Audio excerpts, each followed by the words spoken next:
The story starts with the student council president and vice president walking around the school's hallway, and some students watch them, and they think that they are really cool. They wonder if the two of them are dating, and they think that they would make a great couple. The student council president named Suzune Inukami then mentions that the moment has come for them to amend the school's regulations, and the vice president Kazuki Ryusen states that he has all the documents that they are going to need to make a compelling argument. We then see a student named Ken Yusato, and he mentions that some people are always at the center of attention, but he is the opposite of that, and he is just a simple forgettable high school student. He thinks that nothing out of the ordinary happens to him, but in his heart, he always hopes for an extraordinary and fantastical life. One day while it's raining, Ken notices that someone has taken his umbrella, and he waits for the rain to stop, but the rain doesn't stop, and it keeps getting worse. Suzune then comes there, and she wonders if Ken doesn't have an umbrella. Ken states that he doesn't, and Suzune mentions that all of the students are required to leave soon. Ken states that he will head home just like this, but Suzune stops him, as he might get sick if he gets wet in this rain. Kazuki then comes there, and he mentions that he will lend Ken his spare umbrella. Ken is surprised to see that Kazuki knows his name, and Kazuki gives him his spare umbrella. He states that they should head home together, and Ken can't believe that he is going to walk home with the most popular students in school. They then head home, and while on the way Ken mentions that he didn't expect Kazuki to be this friendly, as he only talks to girls in their class. Kazuki mentions that it's because they start conversations with him, and Suzune thinks that this means that the other boys don't like talking to Kazuki. Kazuki asks her to not tease him, and Ken mentions that he thought that Suzune was even less approachable. Suzune mentions that she is an ordinary high school third year, and Kazuki states that she is not ordinary. He mentions that she is at the top of her class, and she is also great in sports. On top of that, she is beautiful inside and out, and Suzune mentions that Kazuki is being awfully hard at her. Kazuki states that he is just getting back at her, and Ken then asks them if the two of them are dating. This question surprises the both of them, and they mention that they are not dating. Suzune states that they only spend so much time together because of their student council work, and they know that a lot of people think that the two of them are dating, but Ken is the first person to ask them directly. Ken apologizes, and Suzune mentions that this was a compliment, as it's better than talking about it behind their backs. Suzune then asks Ken if he has thought what he is going to do after high school, and Ken mentions that he has no plans about it. Kazuki states that Suzune asked him the same question earlier, and Suzune mentions that she is just curious about other people's answers, as she also doesn't have any plans of her own. She mentions that she doesn't know what she wants to do in life, and sometimes she feels like she doesn't belong in this world. Suzune and Kazuki then hear sounds of some bells ringing, but Ken can't hear anything. Suzune and Kazuki state that the sounds are getting louder, and a magic circle then appears below the three of them.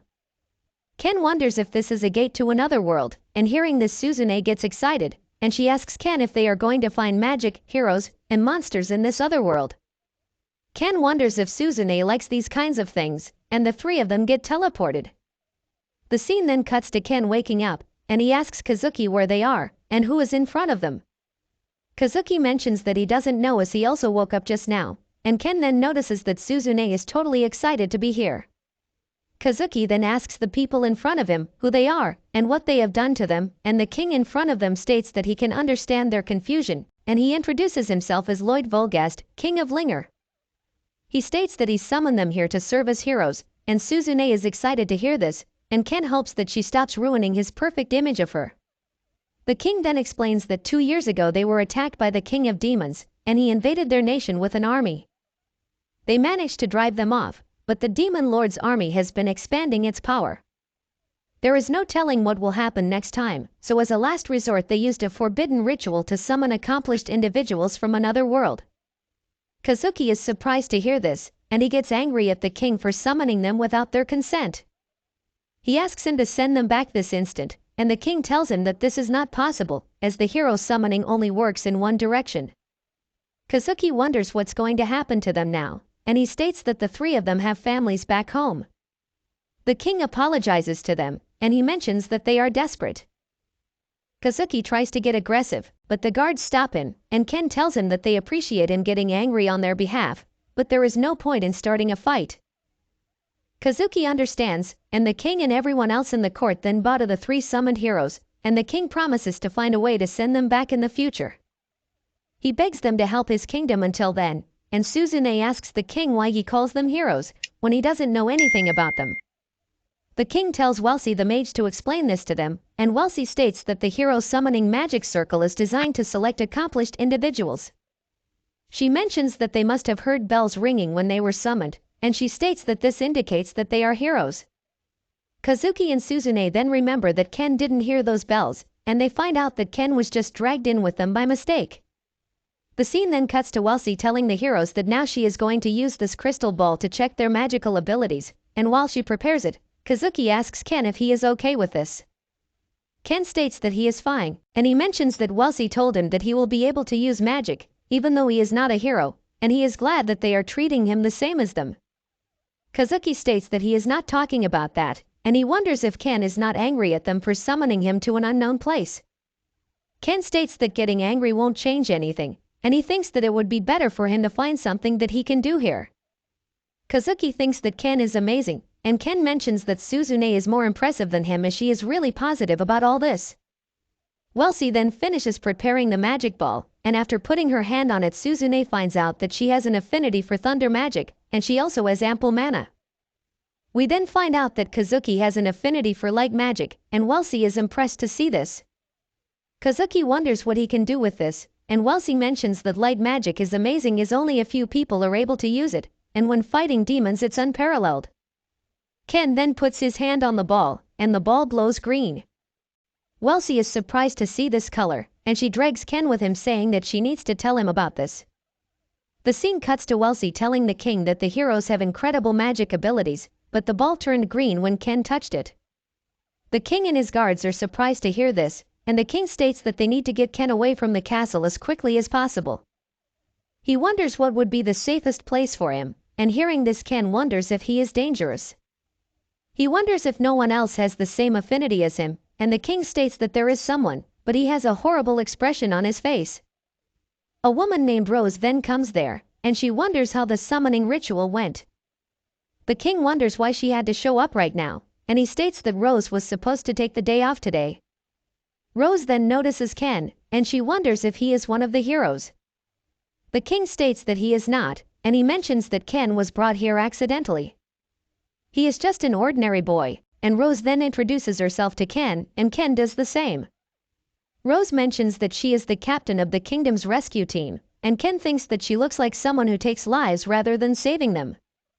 Welsi tells Rose that the heroes are in the crystal ballroom, and she tries to take Rose there.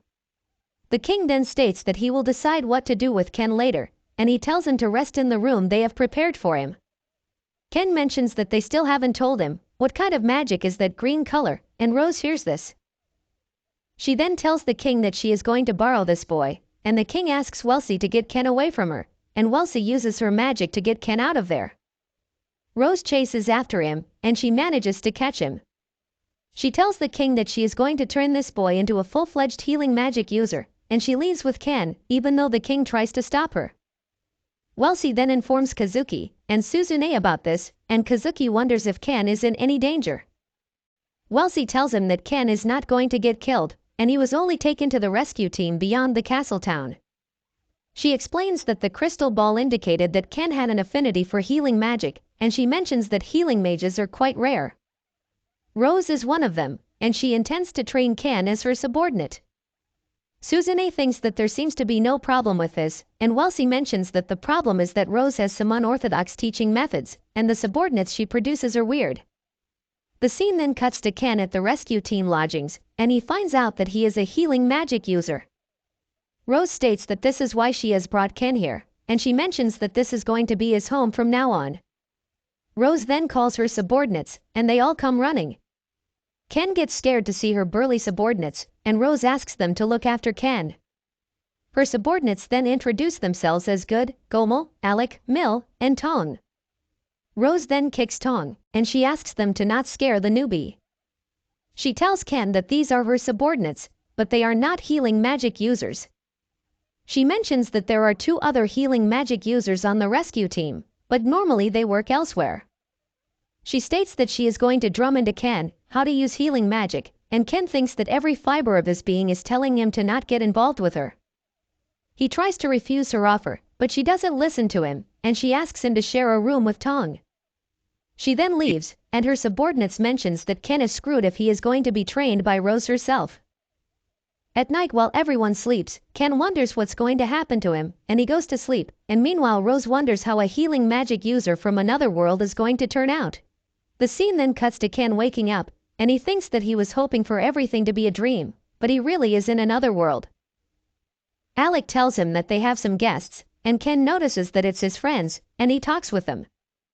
Kazuki states that they were worried about Ken when they heard that he had been abducted, and Ken apologizes for making the two of them worried. He states that he is alive for now, but he is supposed to start the training from hell today, and he doesn't know how tomorrow is going to be. Kazuki wonders if it's really so bad, and Ken mentions that he doesn't know. Kazuki states that it seems like Ken wants to go through with it, and Ken mentions that he has nothing better to do, and if possible, he would like to be of some use. Suzune states that this is what she expected from Ken, and she mentions that they should all do their best.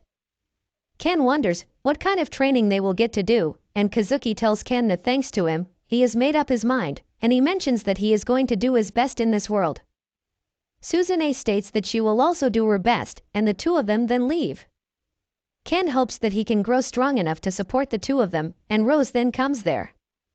She wonders if Ken enjoyed his chat with the heroes, and Ken states that he did, and he thanks Rose for this. Rose tells him that this is not a prison, and Ken is free to see whoever he wants, but only when he is not training. Ken understands, and Rose then gives him a journal, and she asks him to keep a record of his daily training and how he feels about it in this. She mentions that they will get started after breakfast, and Ken wonders what kind of training he will be doing. We then see Ken's first day of training, and he thinks that this is easier than expected. We see that he is learning to feel his mana, and he states that he can feel some kind of warmth in his chest. Rose tells him that this is his mana, and next they will be working on how to draw it out. Afterwards Rose asks Ken to read a book, and Ken mentions that he can't read the language of this world, but Rose still insists on it, and Ken notices that he can read it. Rose states that summoned heroes already have translation magic cast on them, and she explains the geography of this world to Ken. Ken finds out that the demon territory and Linger Kingdom are right next to each other, and Rose tells him that this is why the kingdom is the first target of the demons. She asks Ken to read this book, as it has the basic information about nations, different races, and demons of this world. Ken reads the book, and he thinks that he will be able to handle his training if this is what it's like. Ken then mentions that on day 2 he ran a lot, and he thought that this is different from the magic training that he expected. On day 3 Ken is forced to run until his muscles are so sore that he can't go on. When he falls, Rose asks him why he stopped, as she never told him to do this, and Ken tries to explain that he can't go on, but Rose heals him with a slap, and she asks him to continue running. Ken gets scared, and he runs as fast as he can. On day 4 Ken starts training with the other members, and we notice that all of them are faster than Ken, and Ken is a lap behind them. They all talk down to him, and Ken thinks that he wants to talk back to them, but he decides to write this in his journal instead. On day 5 he runs all day again, and on day 6 it's raining, and while running Ken slips and falls on the ground. Rose asks him to keep going, and Ken thinks that he is going to write about how cold Rose is in his journal. Ken then notices the light of healing magic coming from his hand, but the light subsides when Ken thinks that he doesn't need it right now. On day 7 Ken runs until he is about to die, and he then gets his ass kicked. Rose tells him that he is pissing her off, so she is going to raise the difficulty, and she tells him to continue the training. Ken thinks that he is going to call her a muscle-bound gorilla in his journal, and on day 8 he gets his ass kicked by Rose again. The same thing happens on day 9, and he stops questioning the need of the healing light. He uses it to heal himself, and he notices that his entire body is as good as new. He thinks that healing magic is great, and he continues running. On day 10 Ken runs some more, and he thinks that now that he can use healing magic, he doesn't get tired, no matter how much he runs, but he is not sure if he can help his friends by just running. He thinks that Rose is going to hit him if he voices his concerns, and Rose then asks him to do 30 more laps. Ken thinks that for now, he just has to finish his training, and afterwards he will deal with Rose. On day 11, there is a new addition to the training, and now Ken does push-ups along with running. Rose asks him if he knows why he is training like this, and she mentions that it's so he can run away from an enemy as quickly as possible. It's also so he can save his injured allies, as the faster he runs, the faster he will be able to save them. Ken understands, and he continues training. On day 12, Ken runs until the afternoon, and he does push-ups in the evening. He thinks that his body is starting to feel light now, and on day 13 Rose catches on to this, and she adds weights to his body. On day 14, Ken's lunch goes missing, and Ken asks the others if they have seen his boxed lunch. Tong tells him that he ate it, as he thought that somebody didn't want it and left it here. This makes Ken mad, and he picks a fight with Tong. Tong runs away, and Ken chases after him. A week then passes by, and on day 21, Kazuki and Suzune come to visit Ken once more. We see that a knight and a princess is also with them, and Mill takes them to the place where Ken is training. They notice Ken doing push-ups while lifting Rose in a stone block, and Rose tells him to stop whining about this. Ken then clicks his tongue, and Rose gets angry at this, but Ken mentions that he is doing this because Rose is too light. Kazuki and the others are surprised to see this, and Rose then puts another stone block on Ken, but Ken still continues his push-ups, and Rose thinks that Ken is starting to become her kind of man. She states that she will be able to take him out there sooner than expected, and Ken's friends are surprised to see how much Ken has changed. Suzune thinks that he has built some amazing muscles, and the knight named Siglis gets mad at Rose seeing this, and he mentions that she is destroying a man with a bright future. Rose tells him that she has her own way of doing things, and she asks him to keep his knightly ideals to himself. She tells him that Ken is going to be her right-hand man, and it will be a problem if he can't handle this much. Ken is surprised to hear this, and Rose states that Ken is a real find. He can't stand to lose, and he never gives up, and on top of this he has been able to survive her training. Ken thinks that he did all this to show her a thing or two, but it seems to have backfired on him. Rose then tells Ken to take a break and get some lunch, and she states that she is sure that he wants to catch up with the heroes. Ken understands, and Siglis asks Kazuki and Suzune to take care of the princess, as he needs to talk further with Rose. They leave hearing this, and Siglis mentions that he knew Rose was a deviant, and he states that he was told to enlist her back, but he can't do that. Rose mentions that she doesn't want this anyways, as her right eye is useless. Ken then finds out that Siglis commands the army of Linger Kingdom, and he is the strongest knight in the kingdom. He is teaching sword fighting to Kazuki and Suzune, and Ken thinks that it's awesome, and he wonders who this young lady is. The lady introduces herself as Celia Vulgast Linger, and Ken finds out that she is the princess of this kingdom, and he bows to her. Celia tells him that he doesn't need to be formal with her, and Suzune states that Ken is acting just like Kazuki did in the beginning. Kazuki asks her to not talk about this, and all of them then enjoy some tart that the princess brought. Kazuki then asks Ken if he undergoes training like that every day, and Ken mentions that he does, and he wonders how things are at their end. Kazuki tells him that their training is also difficult, but Siglis and Welsi always consider their health and well-being while training them. Ken thinks that this is how it is supposed to be, and he mentions that Rose is really brutal. Kazuki tries to say something else, but Suzune notices Ken's muscles, and she goes to take a close look. She thinks that they are amazing, and she wonders if she can touch them.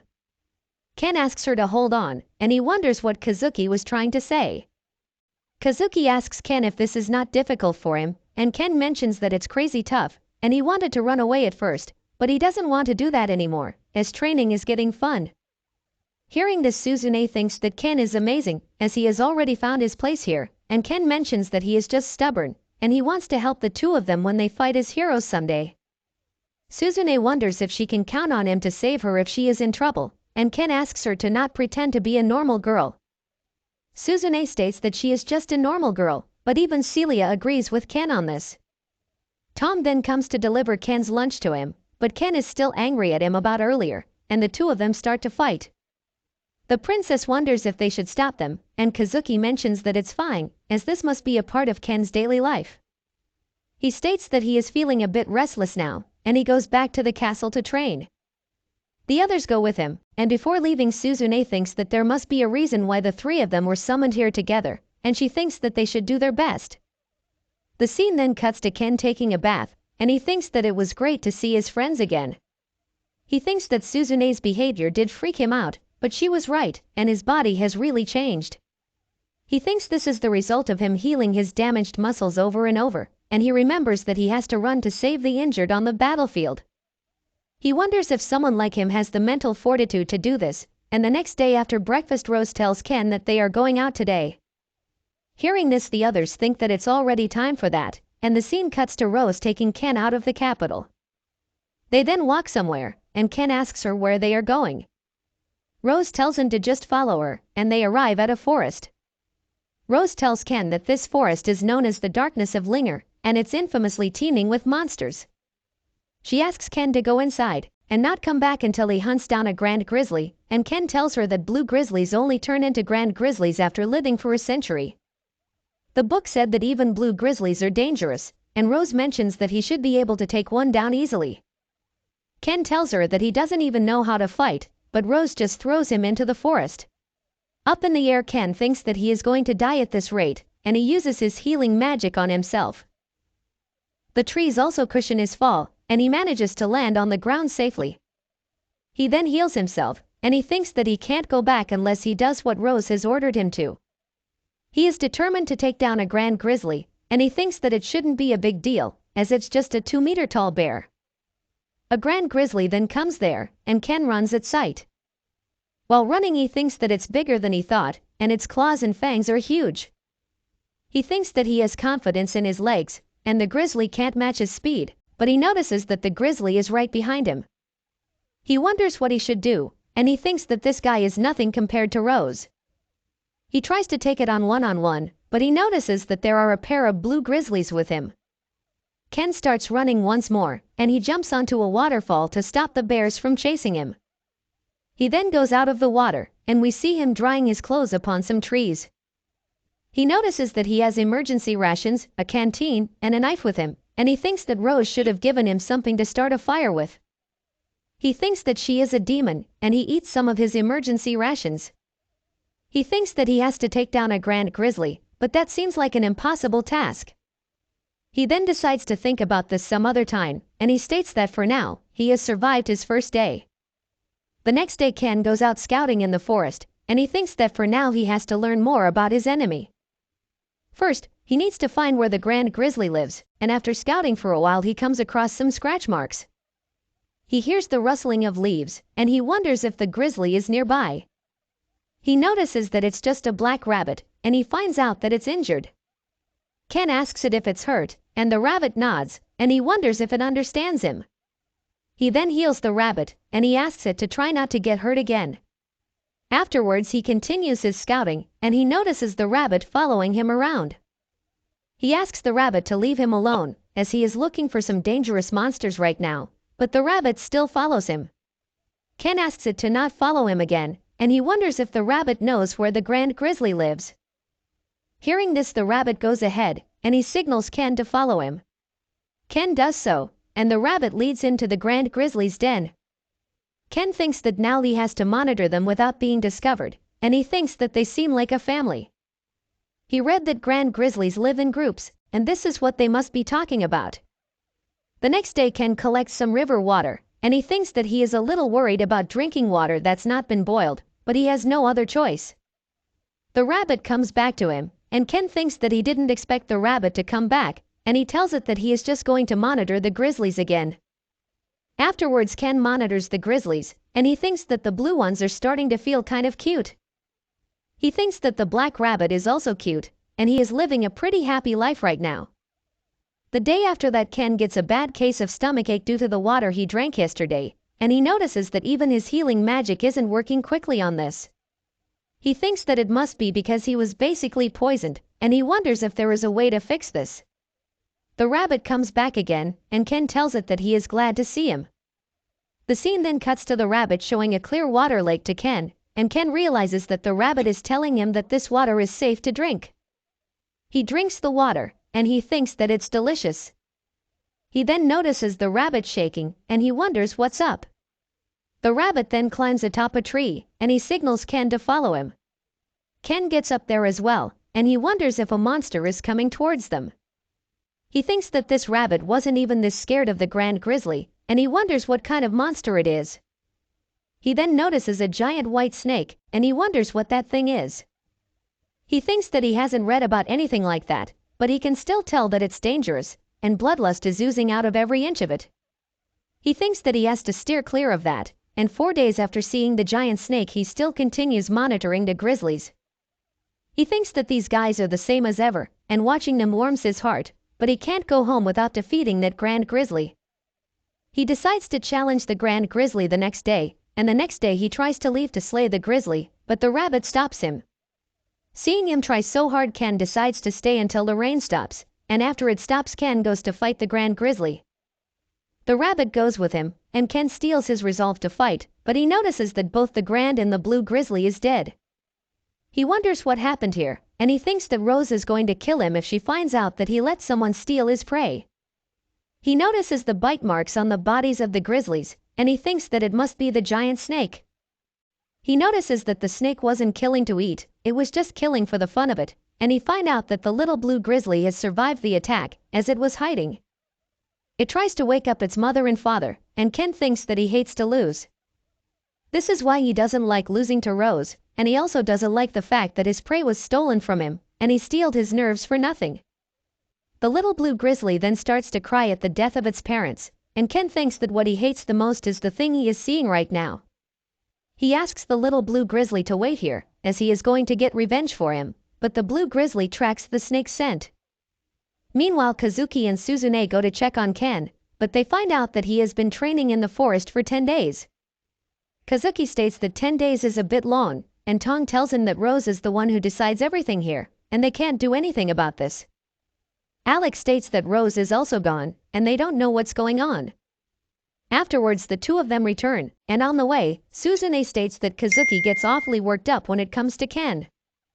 Kazuki wonders if Suzune isn't worried about him, and Suzune states that she is worried, but Rose is the one making him do this, so it's probably fine.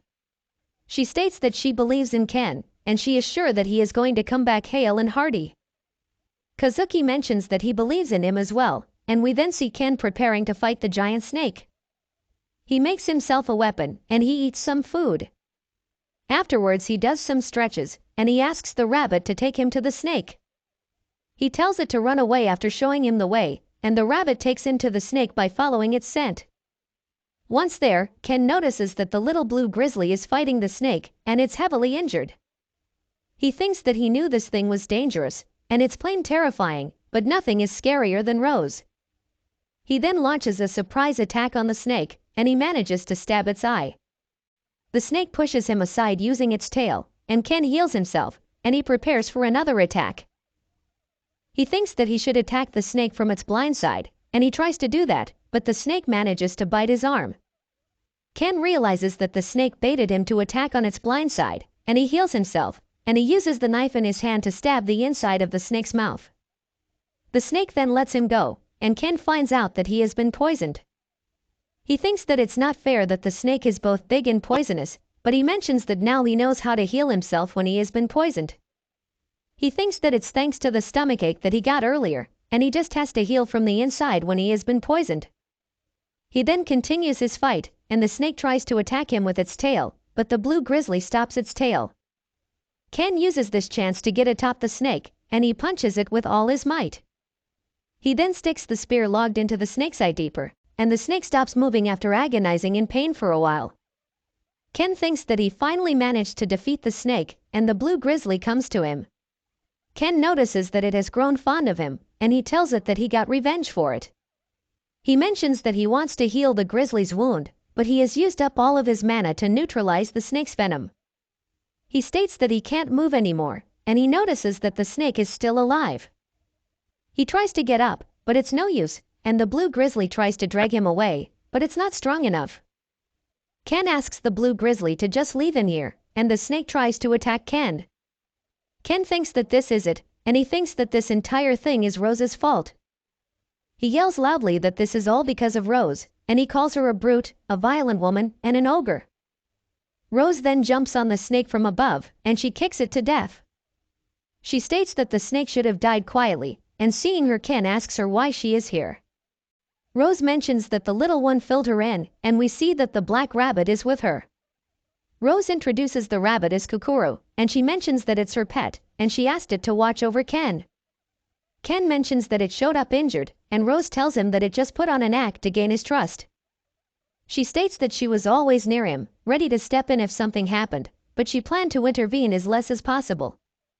She didn't think that this thing would appear here, and Ken wonders if Rose knows what this thing is. Rose tells him that it's a monster created by the Demon Lord's army, and Sigley's failed to finish it off during the last invasion. It must have fled into the forest, but she didn't expect it to kill that Grand Grizzly, as they are so strong that not even a full unit of elite troops can take them down. Ken can't believe that Rose wanted a novice like him to fight something like that, and Rose tells him that she never expected him to win. She only wanted him to gain experience fighting something much stronger than him, but things started to get interesting, and she let him keep going to see what would happen. Ken mentions that he almost died because of that, and the blue grizzly gets hostile towards Rose hearing this. Rose states that this guy has taken a liking to Ken, and Ken pets the grizzly to calm it down. Rose states that Ken really is like her, and she mentions that they will be taking the blue grizzly with them. She asks it to carry Ken, and the grizzly agrees to go with them. He carries Ken, and Rose carries the both of them. She asks Ken what he called her earlier, and she mentions that he won't be getting any sleep tonight.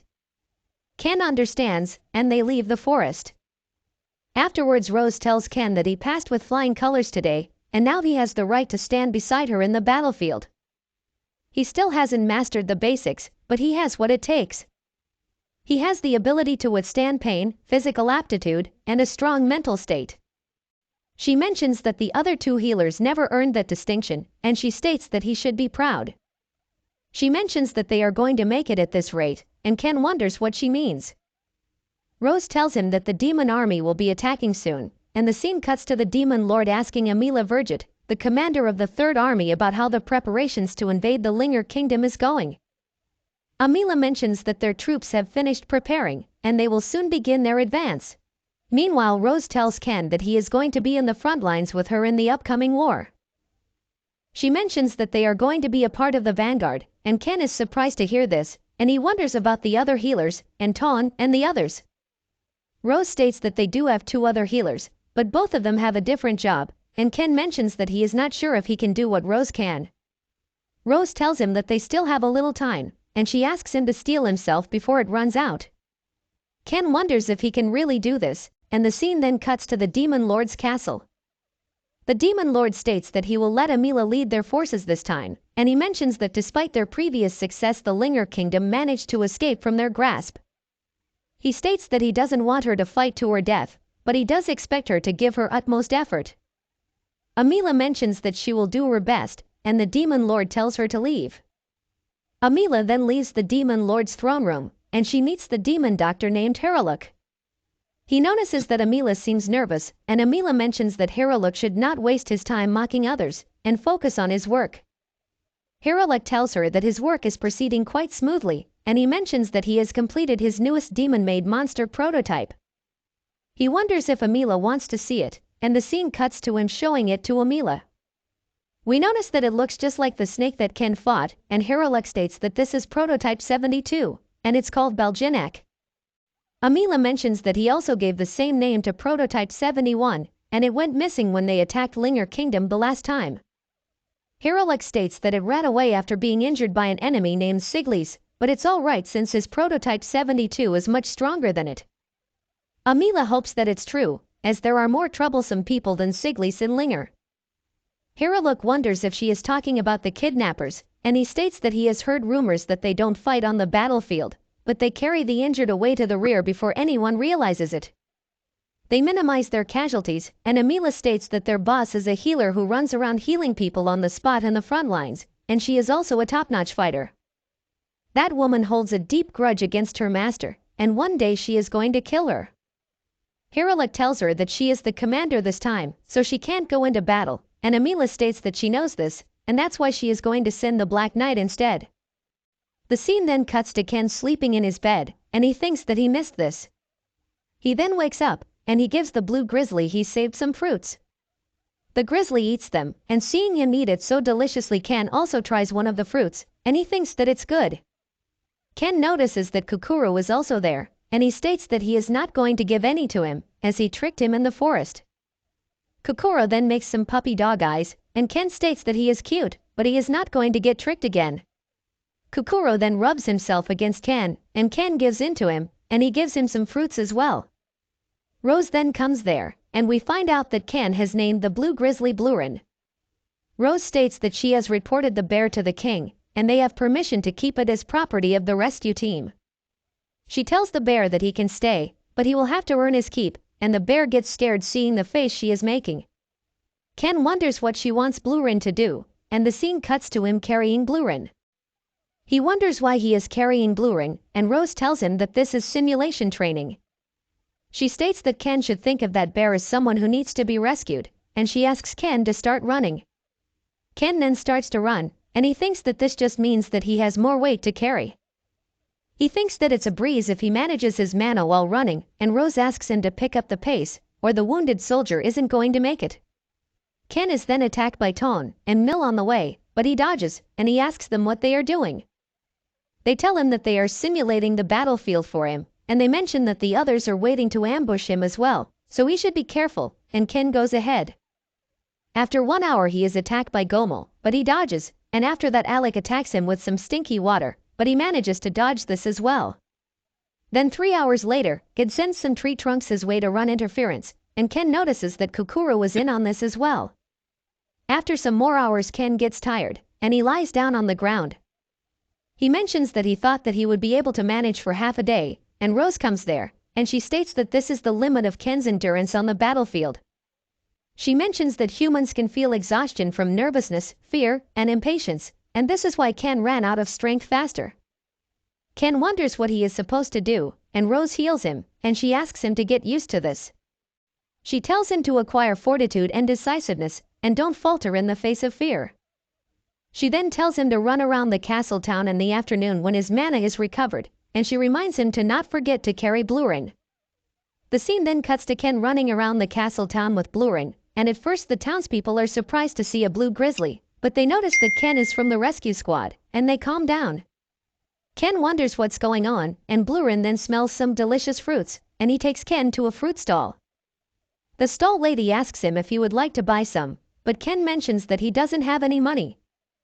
He asks her why is everyone so calm when he is carrying a monster with him, and the lady mentions that it's because they can tell by his clothes that he is a member of the rescue team, and they see scary-looking men from the rescue team running around town all the time.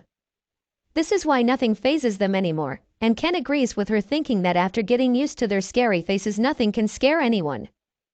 He then tells the lady that he will buy some fruit the next time, and he tries to leave, but the lady gives him a fruit for free, and Blurin eats it. Ken then leaves, and a girl named Amako asks the lady if that guy was from the rescue team, and the lady states that he was. Ken then thinks that he should visit the castle to see his friends since he is so close, and a blonde guy notices him. He tries to call out to Ken, but his voice is really soft and Ken can't hear him. He runs after Ken, and Ken finally notices him, but he falls. The scene then cuts to Ken healing the guy, and he wonders if he was trying to get his attention. The guy states that he just wanted to say hello to his new junior, and he introduces himself as Orga Fleur. He mentions that he is one of the rescue team's healers, and Ken tells him about how he was summoned here with the heroes, and about his training. Orga thinks that it's amazing that Ken can keep up with Rose's training, and he mentions that it was impossible for him and his sister.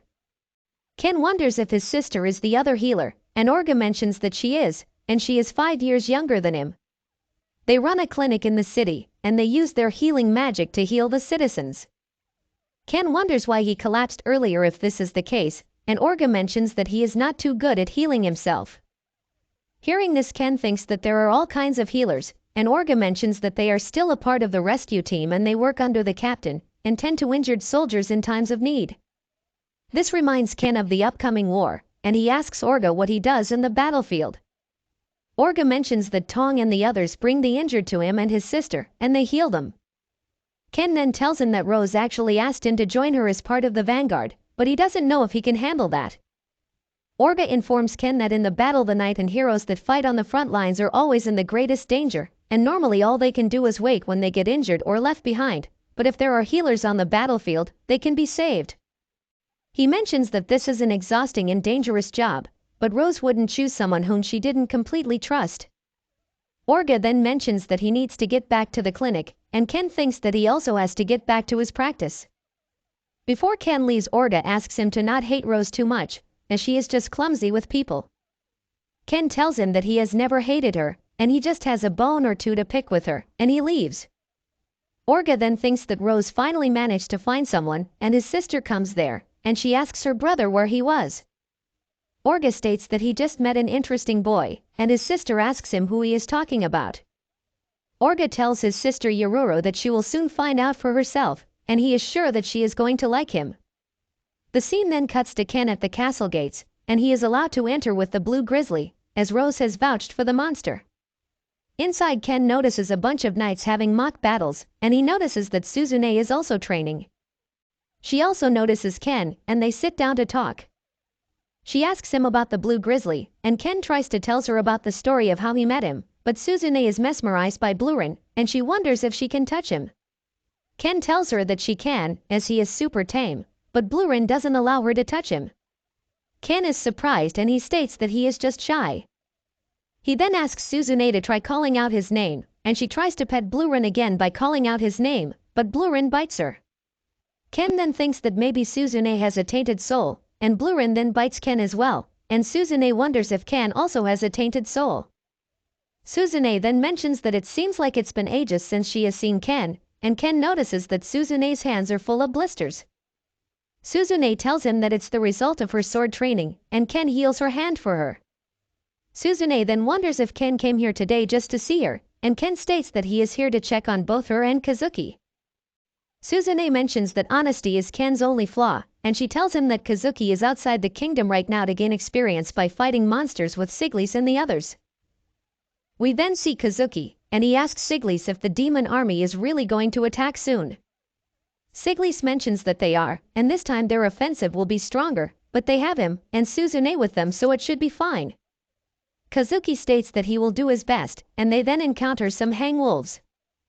Meanwhile, Ken hopes that Kazuki is alright, and Suzune mentions that it's only for a few days, and when he returns it will be her turn to gain some experience. Ken states that he is sure that Suzune is going to have a great time, and Suzune wishes that Ken would worry about her as well. Ken states that he is also worried about her, and after a while he leaves. Suzune then thinks that Ken has become really frank with her, and it's not such a bad feeling. Ken then runs back to the rescue team's house, and he thinks that since his friends are working so hard to prepare for the war, he wants to help them. He doesn't want to hide in safety while they are in danger, and he thinks that back home he could only admire people who could do things that he couldn't, but he is not the same person anymore. At night, Ken notices Rose outside the house, and she asks him if he got used to his training. Ken states that he did, but he would like to train a little longer. Rose tells her to keep going in this case, and Ken mentions that yesterday Rose told him to steal himself. He states that he barely managed to survive the snake monster, so he was terrified when Rose mentioned the demon army. He didn't want to set foot on the battlefield, but today he found a feeling stronger than that fear. He mentions that he can't fight and he can't kill anyone, but he will still save his friends, and anyone else that he can help, as he is a part of the rescue team. Rose is happy to hear this, and she mentions that saving people is the primary goal of the rescue team. She tells him to keep spouting these ideals, and Ken thinks that this was the first time he felt that he was truly a member of the rescue team.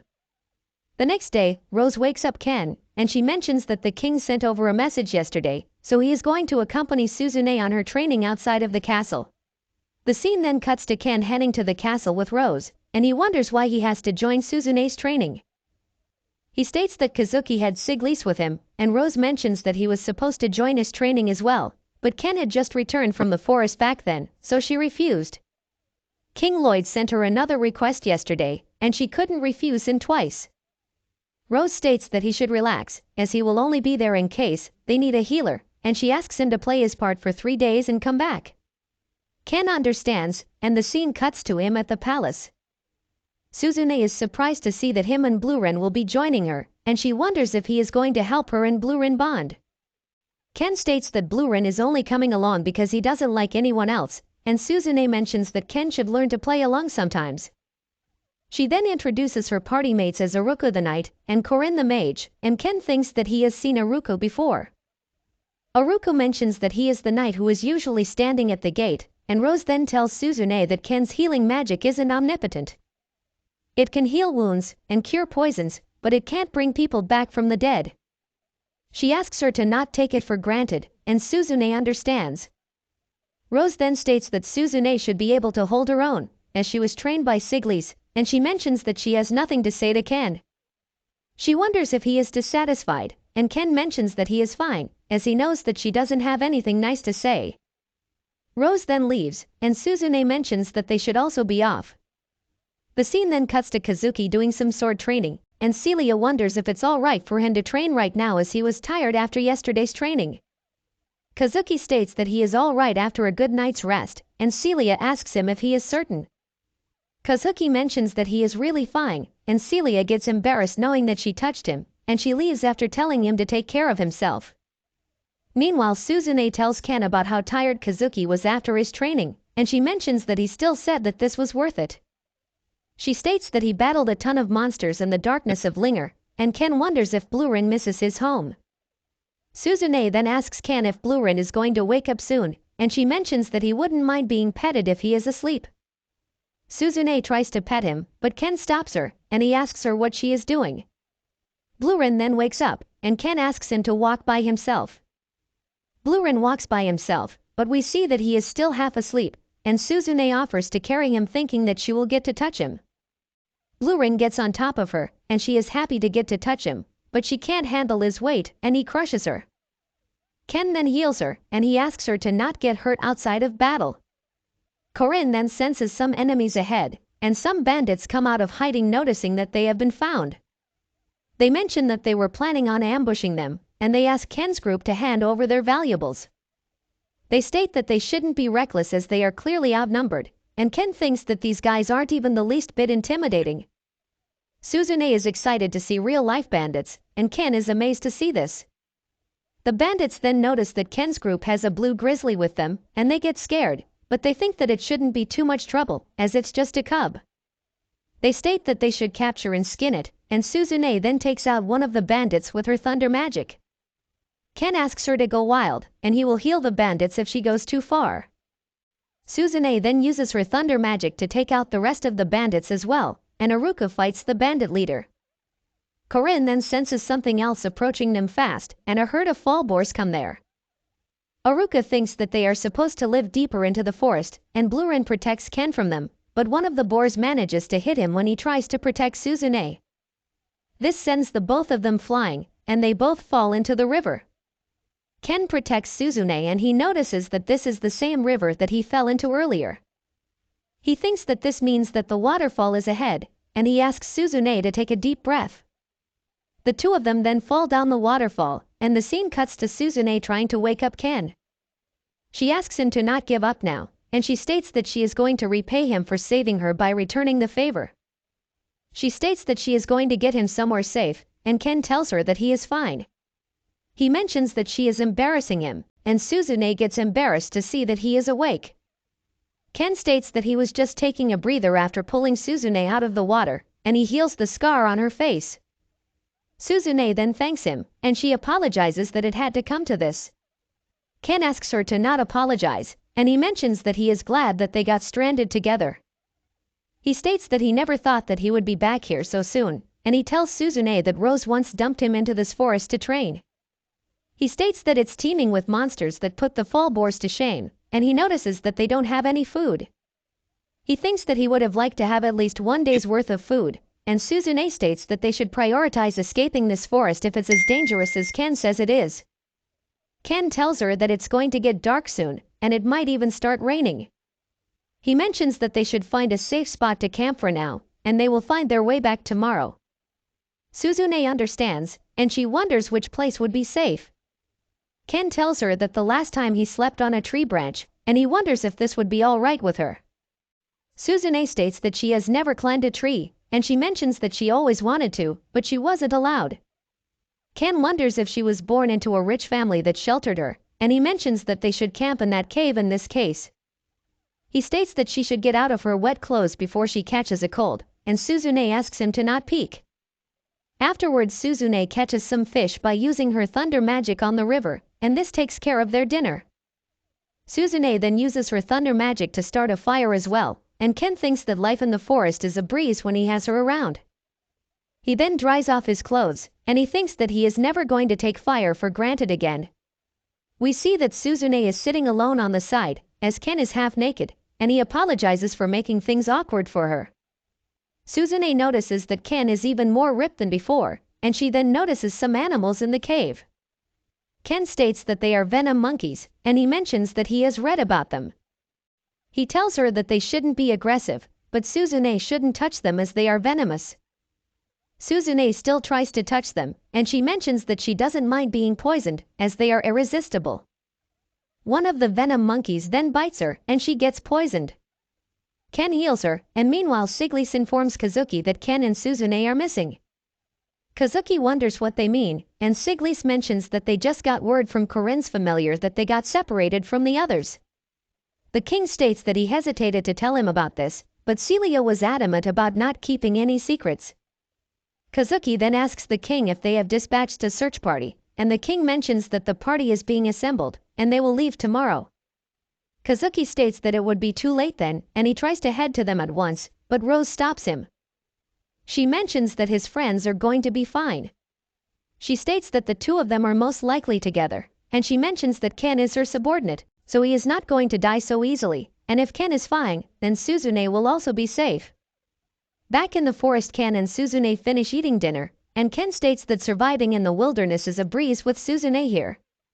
Suzune asks him to not treat her as a camping equipment, and Ken states that this is not the case, and he is really grateful to her. He then notices that Suzune is sleepy, and he states that they should take turns sleeping. He mentions that he will keep watch first, but Suzune asks him to sleep first, as he must be tired after using all that healing magic. Ken listens to her, and he lies down. After a while, it starts to rain, and Suzune asks Ken if he is awake. Ken states that he is, and he asks her if there is something on her mind. Suzune then asks him how he feels about being summoned to this world, and she wonders if he wants to go home. Ken states that this is a tough question, and he mentions that he does want to go home, but he also has a reason to stay here. Suzune states that she doesn't want to go back, but Ken says nothing, and she wonders if Ken is not going to ask her why. Ken states that he already has an idea, and he mentions that she prefers this world over their old one. Suzune states that he is right, and she mentions that there is nothing left for her in their old world. She mentions that she is willing to throw away everything including her family and friends, just to stay here, and she states that she has been waiting her whole life for a chance to free herself. She mentions that there is nothing tying her down in this world, and she will trade anything for this freedom. Ken states that this sounds good to him, and Suzune asks him if he is not disappointed by who she really is. Ken mentions that he always wanted to change, and back home, he was tired of his ordinary life and his passive self. He states that the two of them are not that different, and he mentions that when he first arrived in this world, he didn't want to hold his friends back, but now he is determined to protect them and the people of this kingdom as a member of the rescue squad. He asks her how she feels, and Suzune states that she also wants to protect this place as a hero. Ken mentions that they should save the people of Lingyer together, and he states that they should forget their previous world and protect their here and now. Suzune then mentions that Ken has really grown, and Ken states that she is more relatable to him now. He mentions that back in their old world, he thought that she was a perfect girl, and Suzune mentions that he has been treating his perfect girl rather curtly.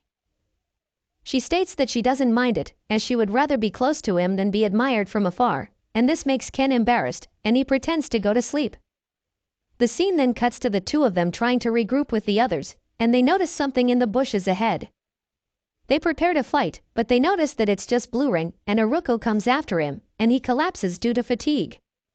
Ken then heals him, and Akuro mentions that they were searching the forest perimeter for them, but Blue Ring started to run on his own suddenly, and they followed it thinking that he might lead them to Ken and Suzune.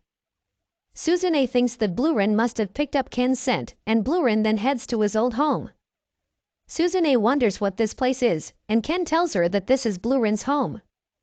He mentions that Blue Ring's parents were killed by a giant snake, and Suzune and Aruko are surprised to hear this. They pity Blue Ring, and Blue Ring then tries to leave this place. Suzune thinks that he has decided that he belongs by Ken's side, and she tells Ken that they should also head to where they belong. The scene then cuts to Suzune and Ken in the castle, and the king is glad to see that they are all right. He apologizes for putting them in such a terrible situation, and Ken mentions that it's fine, as he is already used to this.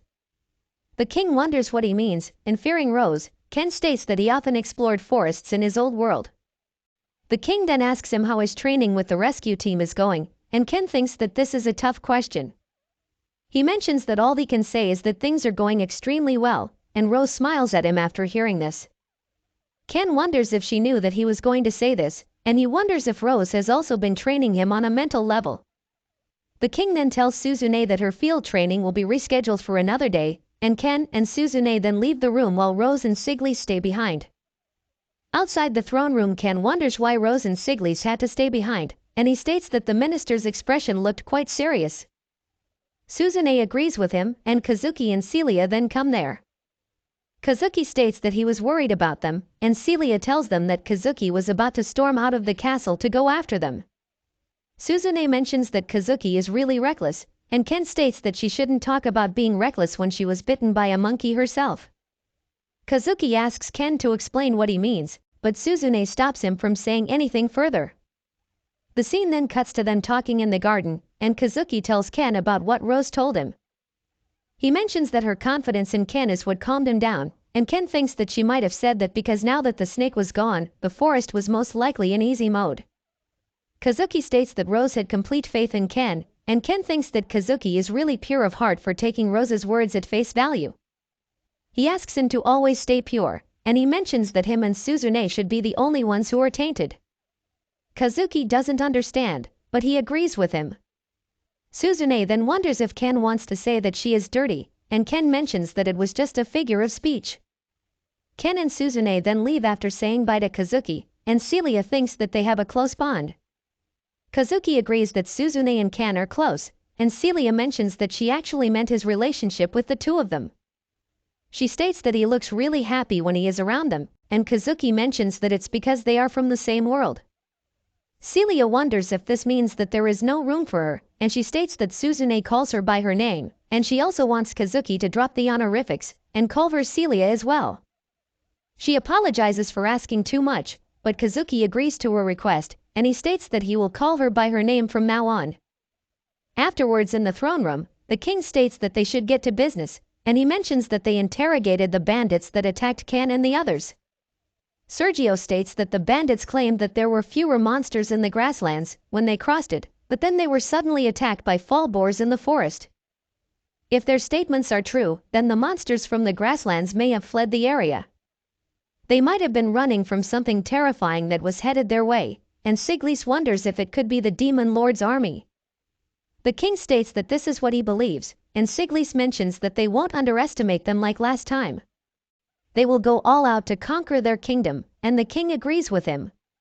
He asks Siglis to notify all the units and be ready to mobilize at any moment. Siglis leaves to do that, and the king asks Sergio to inform all the ministers about this. He then mentions that he also has a request for Rose, and he states that this is not something that the captain of the rescue team does, and Rose states that she knows that the king wants her to confirm the whereabouts of the Demon Lord's army. The king apologizes for asking this of her, and Rose mentions that she knows that her legs are the fastest in the kingdom. She tries to leave, but the king stops her, and he asks her to consider leading troops again. Rose tells him that she has no plans to return, and she mentions that she is not as pure of heart as the king believes her to be. The king states that she is the only healer that has risen to such a high position, so she shouldn't belittle herself, and Rose mentions that she is not belittling herself, this is the truth.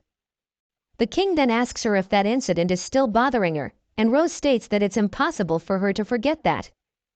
She mentions that she has accepted the death of her men, and she knows that she can't heal the dead, but the scar on her right eye will never let her forget them. The king mentions that it was not her fault, and Rose states that it was her fault. She mentions that her conceit led them to their deaths, and this was when she realized that no matter how talented and trustworthy someone is, it's over if they die. She mentions that she will never forget her sin, and she states that she created the rescue team because she wanted a unit that saves others instead of fighting. The king mentions that the rescue team saved many people 2 years ago, and she has already achieved her goal. Rose states that she had another reason for creating the rescue team, and she mentions that she wanted a subordinate who wouldn't die. The king mentions that this is not humanly possible, and Rose states that this is what the training is for. She mentions that she has been searching for someone who has healing magic, mental fortitude, and the ability to surpass human limits. The king wonders if she means Ken, and Rose states that he is her ideal subordinate. He hates to lose, and he is easily influenced by his circumstances. He takes a rebellious attitude with her no matter what happens, and he never submits. He reminds her of the cheeky brat who died in her arms, and this is why she decided to turn him into her ideal healer. She then apologizes for wasting the king's time, and she leaves for her patrol. The scene then cuts to Ken finding a package addressed to him in the rescue squad house, and Alec tells him that Rose left it behind when Ken was feeding Blurin. Ken opens the package, and it has a letter and a map. He notices that Rose wants him to deliver this letter to the address in the map. Ken then asks Alec where Rose has gone, and Alec mentions that he doesn't know. The scene then cuts to the Demon Lord army making a bridge to cross over to Linger Kingdom, and Amelia tells everyone to be on their guard. The Black Knight states that Amelia is too enthusiastic, and it's kind of annoying. Amelia tells him that he should speak to his superiors more respectfully, and the Black Knight mentions that the Second Army did not care about this kind of thing. Amelia mentions that she doesn't care how things were before, but he is her subordinate now, and he will follow her orders. The Black Knight then leaves telling her to call him when the bridge is done, and Haraluk wonders if she is having a tough time.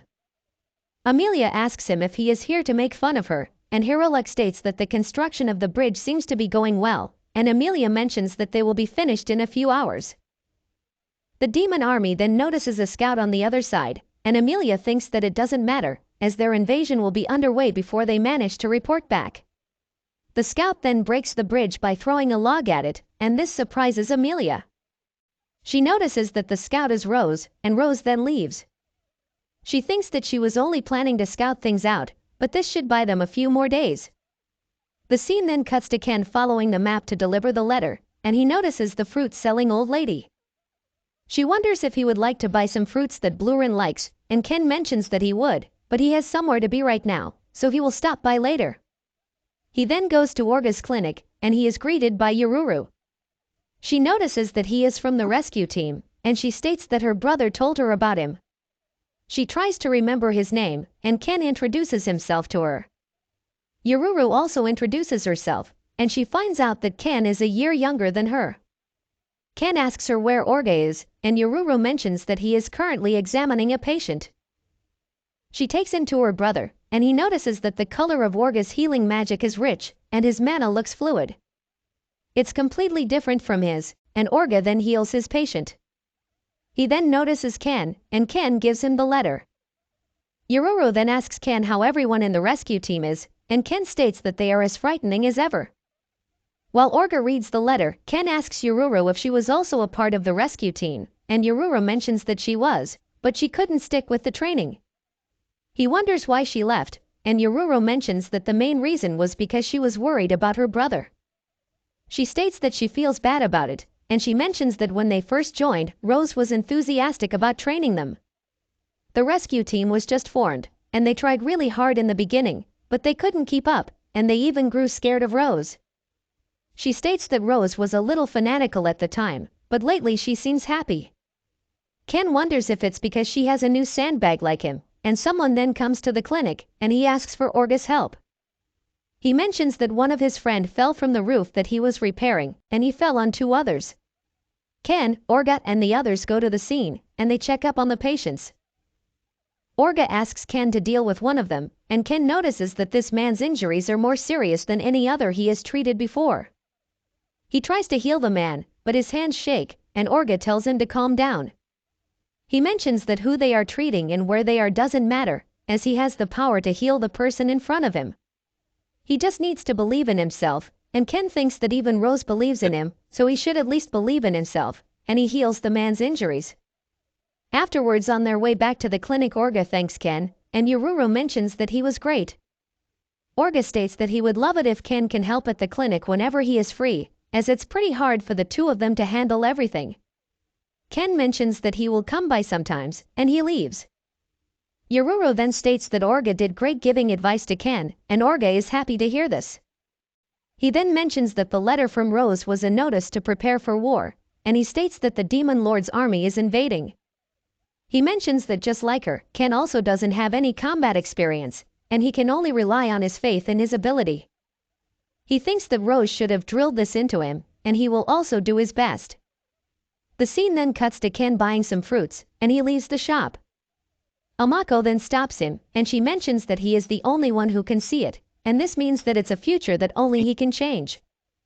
She shows him the future, and he notices the human army suffering badly against the demons.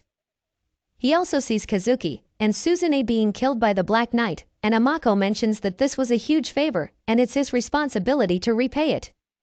She leaves, and Ken wonders what that was. He then tries to look for the girl to make her explain what he just saw, but he can't find her anywhere. He asks the guard at the border of the city about her as well, but the guard states that he hasn't seen her. Ken wonders where the girl could have gone, and Rose then comes there. Seeing her, the guard returns to his post, and Ken thinks that Thomas is as terrified of Rose as ever, but he can understand why. This makes Rose angry, and she asks him what he understands. Ken states that it's nothing, and he asks Rose where she was today. Rose mentions that she was scouting the Demon Lord's army, and she tells him that they are building a bridge to cross over to their land. She states that she destroyed the bridge, so they should be fine for a while, and Ken wonders if she even knows what scouting means. The scene then cuts to them returning to the rescue squad's residence, and Ken finds out that Rose knows the Fox Beast kin. He asks her about the girl, and she mentions that she doesn't know much about her, but she showed up in the kingdom 2 years ago, and she was surprised that the girl managed to elude bandits and kidnappers by herself when she was only 12 years old. Ken wonders what she means, and Rose explains that bandits and kidnappers consider beastkin to be valuable prey, as they are not only beautiful, but some of them also have special magic affinities. Ken wonders if there is an ability which allows them to show illusions to others, and Rose asks him what he means. Ken states that he means something like the vision of an unpleasant future, and Rose mentions that she has heard that there are beastkin known as oracles of time who can see the future, but they are extremely rare, and usually well protected in the beastkin territory. Rose wonders if Ken wants anything from them, and Ken states that he just read about them in a book. He then wonders if that girl was a beastkin with prophetic vision, and they arrive at the squad house. Rose goes ahead to see the king, and she tells Ken to go inside. The scene then cuts to Rose reporting the situation at the border to the king, and the king apologizes for making Rose do something so dangerous, and he thanks her for delaying the enemy invasion. Rose tells the king that the demons are building a new bridge as they speak, and they will likely finish in a few days. The king understands, and he states that tomorrow he will announce their intentions to everyone, and he asks Sergio to make preparations. He tells Siglis to notify Suzune and Kazuki tonight, and the scene then cuts to Suzune and Kazuki going to see the king after an emergency summons. They both think that they must have been summoned because war is approaching, and they come across Celia on the way. We see that Celia and Kazuki are acting awkward, and Kazuki still refers to her with honorifics, which makes her sad. They then go to the throne room, and the scene cuts to Ken lying in bed. We see that he is unable to sleep, and he wonders if what he saw earlier was a prophetic vision. He wonders if the girl was telling him that there is a way to prevent that, and he can't believe that he has the power to change the future. He then notices some lights outside his window, and he finds out that Kazuki is there. The two of them then talk outside, and Kazuki apologizes for disturbing Ken so late at night. Ken wonders if Kazuki also can't sleep, and Kazuki tells him that the king summoned them tonight, and he told them that the war against the demon army will begin soon. He knew it was coming, so he is not exactly surprised, and Suzune is even excited about this, but the idea of going into battle kept him awake, and before he realized it, he came here. He tells Ken that he is afraid of going to war, and even when he left the capital to fight monsters for training, he was terrified. His legs froze when he first saw the monsters, and upon finally defeating them after a fierce battle, he realized how naively he has been seeing things. He states that the Demon Lord's army sounds unbearingly terrifying, but the people of this nation have been really kind to him. They expect great things from him, and this makes it even more painful. Ken then mentions that he thought that Kazuki was a cool guy, and he never guessed that he would be scared or unsure of anything. Kazuki states that this is not possible, and Ken mentions that he understands that now. He states that the fact that everyone feels that way about him puts him under tremendous pressure, and he mentions that it's fine if he doesn't live up to their expectations all the time. It's alright for him to put his own feelings first every once in a while, and Kazuki then asks Ken how he feels about all this. Ken states that he is going to the war, and he is going to save the people who fight against the Demon Lord's army. Kazuki asks him if he is not scared, and Ken states that he is, but he has already made up his mind. Kazuki asks him if he is sure, as he can die out there, and he was only dragged into this by accident. Ken mentions that he can't argue with that, but a lot has happened since he came here. Life here has been hard, but he has been lucky to meet all kinds of people. They have accepted him and shown him the way forward. He wants to save all those people, and this includes Kazuki. Even if he doesn't fight as a hero, he will still be his friend, and Kazuki then slaps himself. He states that he has decided to fight to protect Ken and Suzune. He doesn't know if he can fight as a hero, but he wants to protect his friends. Ken asks him if he is sure, and Kazuki mentions that he can't cower and stand back when Ken has decided to fight. He states that he will face his fear head-on, and Ken mentions that they should defend this kingdom together in this case. Kazuki then leaves, and Ken thinks that he should go back to sleep and forget every cringy thing that he just said. Suzune then comes out of hiding, and she states that this was a wonderful display of bromance. Ken wonders if she followed Kazuki here because she realized that he wasn't acting like himself, and Suzune mentions that he is right, but she wasn't needed. It seems like Kazuki has made up his mind, and Ken states that he honestly doesn't want Kazuki to fight. Suzune wonders if he also doesn't want her to fight, and Ken states that he obviously doesn't, but she is different, as she has already decided to live in this world. She mentions that he is right, and she heads back to the castle. The next day, the king announces to the soldiers that the Demon Lord's army has breached their borders, and they will soon be upon them. They are going to intercept them in the grasslands, and they will drive them back just like 2 years ago. He states that the demon army is going to be more powerful than before this time, and it won't be an easy fight, but now they have the hero Kazuki and Suzune.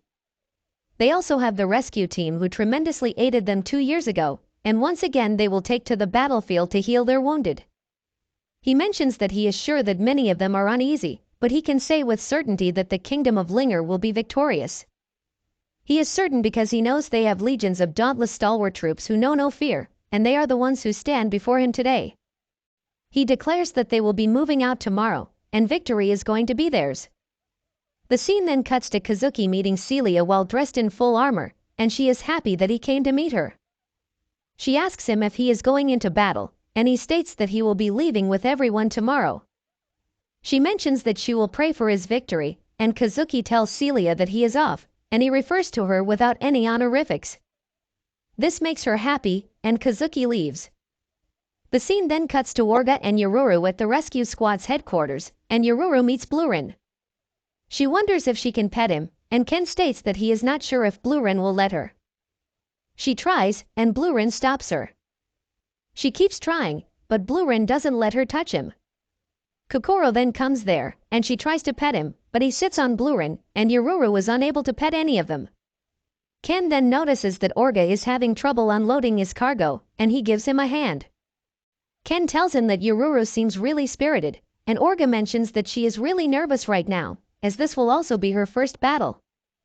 She is just trying to distract herself by acting like that, and Tong then tells Ken that Rose has summoned him to her room. Ken thinks that Rose has never summoned him to her room, and he wonders what she is planning. The scene then cuts to him visiting her, and he asks her what she needs. Rose wonders if he remembers what she said to him about his role in the battlefield, and Ken states that she told him to be at the vanguard with her to heal the wounded. Rose mentions that he is right, but they won't be at the vanguard from the start. Tong and the others will bring the injured to the rear first, and they will heal them with Orga and Yoruru. She explains that there won't be any point in going to the vanguard when no one is hurt yet, and they will just be easy targets for the enemy. Ken understands, and she mentions that once they hit the vanguard Ken needs to be extra careful about whom he should heal. Ken wonders what she means, and Rose states that she wants him to be careful when healing. She gives an example of a soldier with minor injury, and she asks him what will happen if he goes closer to heal them. Ken states that he will just get in their way, and Rose tells him that on the battlefield Ken needs to be quick to decide who needs him and who doesn't. Ken understands, and Rose then gives him a box, and she tells him to open it. Ken notices a uniform in the box, and Rose tells him that this is the uniform of the rescue team. It makes them stand out on the battlefield, and she asks him to try it on. Ken does so, and Rose states that it looks pretty good on him. She then tells him that healers aren't immortal, and if he dies then it will all be over. She mentions that the worst possible thing he can do in battle is to not value his own life, and Ken states that he knows that, and he has no intention of dying. Rose mentions that it's easy for everyone to say that, and she knows people who have died while spouting that shit, and she has also known fools who regret it so much that they wish to die. She tells him to not take his life for granted, and not do something to sacrifice himself, or she will kill him before the enemy can. Ken mentions that in this case he will protect everyone including himself, and Rose wonders if he can really do that. Ken states that she is the one who told him to keep spouting his ideals, and Rose tells him to not forget that he is the one who said that. Afterwards Ken leaves the room, and he thinks that he doesn't know if what he saw was a prophetic vision, but he knows what he needs to do now, and he is not going to let Suzune and Kazuki die. The scene then cuts to the Linger army heading to battle, and Yurura wonders how far they have to go. Tong tells her that they can't be too close to the kingdom when they fight the demons, and Ken asks Rose what the demons are like. Rose explains that they are demi-humans with twisted horns on their heads, and they look just like humans, but they are physically stronger, and they also have more mana. Even their regular soldiers are tough, and she asks Ken if he is scared. Ken mentions that he will be fine, as he knows someone who was even scarier, and Rose states that she never expected some kid who was dragged here accidentally to turn into a monster like him. Ken mentions that this is all because of the hellish training she put him through, and he was just trying to one-up her. This reminds Rose of the unit she used to command, and the story goes back in time by 5 years. We see that during this time Rose was a battalion commander, and the king summons Rose, Siglis, and a few others for a meeting.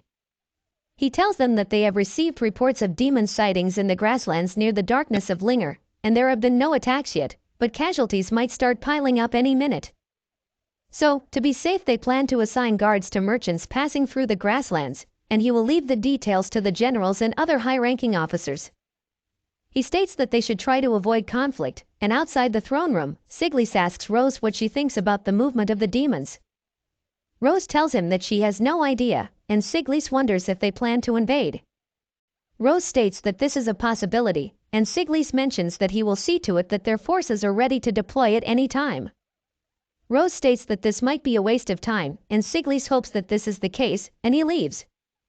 Rose then thinks that they should be prepared to deploy at any time as well, but they will need information first. A girl then tries to get Rose's attention, but Rose ignores her, and when she shouts at her she hits the girl. She mentions that the girl should stay quiet when people are thinking, and the girl named Owl wonders if it's true the demons have appeared. Rose hits her once more, and she mentions that Owl shouldn't eavesdrop on secret meetings. She apologizes, and she wonders what the demons are doing here. Rose states that it won't be anything good, and Owl mentions that they can just send them packing if push comes to shove. Rose tells her that she shouldn't underestimate her enemies like that, and Owl states that she is not underestimating them, and Rose mentions that she is contradicting herself. She mentions that she is going to oversee their training since they seem to have not learned anything, and Owl can't believe this. They then go to their unit, and Rose tells everyone that she is going to get them back in shape. They all then ask Owl, their deputy commander, what she has done, and Owl states that they should consider this a gift from her as they seem to be getting lax lately. They then beat her up, and they mention that she is the lax one here. The scene then cuts to Rose meeting the king, a week later, and he tells her that the demons are attacking monsters in their territory. According to the witnesses, it's a highly trained group of soldiers, and Rose thinks that this is very suspicious. The king asks Rose to investigate this, and he mentions that she is allowed to use force if necessary. Rose accepts his request, and she informs her unit about this. She mentions that they are going to search the darkness of Linger, and they will leave tomorrow morning. One of her unit members asks her how many enemies there are, and Rose states that there are around 20 to 30. Owl states that everyone should prepare themselves, and not underestimate the enemy, and the unit mentions that they don't want to hear that from her. They state that she is the reason they have been through hell the past week, and they start throwing things at her. Rose then talks to Kokoro, and she mentions that he will be staying home this time, as this is going to be dangerous. She states that it would be easier with him there, as he can detect monsters, but she doesn't want to expose him to danger. She then tells her unit that they should meet this mission with full preparation, and she mentions that she will also be joining them this time. The entire unit is assured to have Rose with them, as they won't have to worry about getting injuries with her healing magic. The scene then cuts to them in the darkness of Linger, and on their first day they don't find anything. At night they camp in the forest, and Al tells everyone that they didn't find anything today, but after some discussion they have decided to explore the west side of the forest tomorrow. The soldiers of the unit mention that the west side is dangerous, and Al states that this is why they will leave their horses here, and she also has a feeling that they are going to find something there. The soldier states that they will listen to her if this is what she says, and Al mentions that they are going to take turns keeping watch, and they should rest up until it's their turn. They all then turn in, and Rose tells Al that she should sleep as well, and she mentions that she will take the first watch. The scene cuts to Rose keeping watch, and she wonders if Al is having trouble sleeping. Al wonders how Rose knew, and Rose states that it was just a hunch. Al then wonders if she can ask something from Rose, and she asks her why she chose her to be her deputy commander. She mentions that she is average compared to everyone else in the unit, and there is nothing special about her. Rose wonders if she is trying to say that she is not fit for the job, and Al states that Rose has personally trained this unit to be the best, and as deputy commander she just writes reports and sends equipment requests. She is just an errand girl, and Rose states that she is doing a fine job, as she hasn't heard any complaints about her. Al mentions that she is always doing her best, and Rose states that she will hand over the commander title to her in the future if this is the case. She mentions that she is in charge of an entire battalion now, and she can't personally lead this unit forever. She will put it in her hands someday, and Al states that this is not a good idea. She mentions that the other members of the unit will beat her into a pulp, and she states that Rose can never stop being their commander. She mentions that Rose should know that she is stubborn, and she doesn't listen to orders that she doesn't like. She stands firm about what she feels is right, and no one can control her. If someone complains, she shuts them up using her own strength, and this is how she has spent her knighthood. Rose states that she knows this, and she mentions that Al was pretty famous for being a strong knight who never listened to her superiors. Al states that this is when she met Rose, and she continued to ignore orders, but before her everything was meaningless, and she would just whack her if she didn't listen to her. During her training she just didn't want to let Rose get the better of her, and no matter how hard the training was, she wanted to get one over her because she hates to lose. Rose states that she did look really motivated about their training after a while, but she didn't achieve anything too amazing. Al mentions that this is what it might have looked to Rose, but it was the first time someone looked after her until the end, without giving up. She is the only one who continued to challenge her, and it annoyed her, but it also made her happy. She thinks that everyone in their unit feels the same way, and she mentions that Rose is the only one who understands them the best. This is why no one else can be their commander, and Rose then flicks her forehead, and she mentions that Al is just a brat who doesn't want to leave the nest. Al can't believe this is how Rose reacts to her bashfully baring her heart, and Rose mentions that Al just said that she understands them the best, and she wonders if she really thinks that she would hand over command to someone who wasn't worthy. She mentions that she didn't choose her to be deputy commander at random, she chose her because Al doesn't give up when she puts her mind at something. That mentality of hers is a stable foundation for those around her, and if she keeps doing what she does, the others will follow her on their own. Al is happy to hear this, and Rose tells her that nothing ever stays the same. Things change, and Al will never be able to move forward if she doesn't accept this. She mentions that the fact that she was once their leader is never going to change, and she shouldn't think that deeply about this. Al understands, and Rose mentions that they should switch shifts now. She tells the other unit members to get some sleep as well, and Al is surprised to see that they are all awake. She gets embarrassed knowing that they heard everything, and they mention that she shouldn't worry as they trust her, and they will listen to her when it counts. Al gets angry that they were eavesdropping, and she mentions that she is going to kick their ass before defeating the demons. The scene then cuts to them scouting the west side of the forest the next day, and they find some monster blood and footprints. They think that the demons really seem to be hunting monsters, and they wonder why they are doing this. All thinks that they must have a pretty good reason, and they then manage to find the demons. They spy at them secretly, and they notice that the demons are capturing the hunted beasts, but the leader of the demon soldiers manages to spot them, and they reveal themselves. Rose then asks the leader what they are doing in human territory, and the leader mentions that he doesn't like this mission, but this is going to benefit them later, and Rose wonders what his mission is. The leader states that he is not going to tell her about it, and Rose then asks him what he is going to do. She mentions that they can still avoid conflict if he goes home quietly, and the leader thinks that this is a bold declaration, but she seems to have the muscle required to back it up. He mentions that he can't let any of them leave alive now that they have seen them. Rose then tells Al that she will leave the command of the troops to her, as she won't be able to issue any orders while fighting this guy, and Al agrees. The humans and demons then start to fight, and the leader tries to use a wind attack on Rose, but she hits him before he could launch the attack. She then lands a few more hits, and the demon also manages to injure her. He then uses wind blades to attack her, but she dodges them, and she throws some trees at him. She uses them as cover to get closer to him, and she manages to land a hit, but it isn't that effective. Rose then tries to punch the leader, but he dodges her attacks, and he thinks that he has never seen such a strong human. He then surrounds her with a wind barrier, and Rose notices that the barrier has wind blades mixed in it, but she passes right through it, and she heals herself with her magic. The leader then realizes that she is a healer, and her immense physical strength and high-speed healing makes her a strong melee fighter. He then introduces himself as Nero Argents, and Rose introduces herself as well. He takes out his sword, and he mentions that he is going to kill Rose, and the two of them continue fighting. Thanks for watching parts 1 to 8, the rest of the parts will be on my channel.